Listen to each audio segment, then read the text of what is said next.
మీ అందరికీ మరణాత. మనమున్న ఈ బిజీ లైఫ్లో మన పనులకు 24 గంటలు కూడా సరిపోవటం లేదు. ఎంతో కష్టపడుతున్నాం, పరుగులు పెడుతున్నాం, కానీ ఆ పనుల హడావిడిలో దేవునికి ఒక గంట సమయం కూడా ఇవ్వలేకపోతున్నాం. అయితే ఈరోజు కేవలం ఒక్క నిమిషం నాతో పాటు ప్రార్థనలో పాల్గొంటారా? ప్రార్థన. నా ప్రియ పరలోకపు తండ్రి, మమ్మలందరినీ ప్రేమించినందుకు నీకు స్తోత్రములు. మాకు చక్కటి ఆరోగ్యంను ప్రసాదించినందుకు నీకు స్తోత్రములు.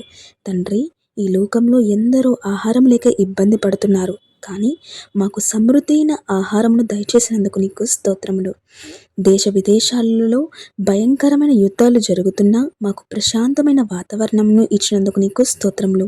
మీ ప్రేమ, మీ రక్షణ ఎప్పుడూ మా మీద ఉంచుమని యేసయ్య పరిశుద్ధ నామంలో అడుగుచున్నాము తండ్రి. ఆమెన్. మీకు ఈ వీడియో నచ్చినట్లయితే లైక్ చేసి, షేర్ చేసి ఆమెన్ అని కామెంట్ చేయండి.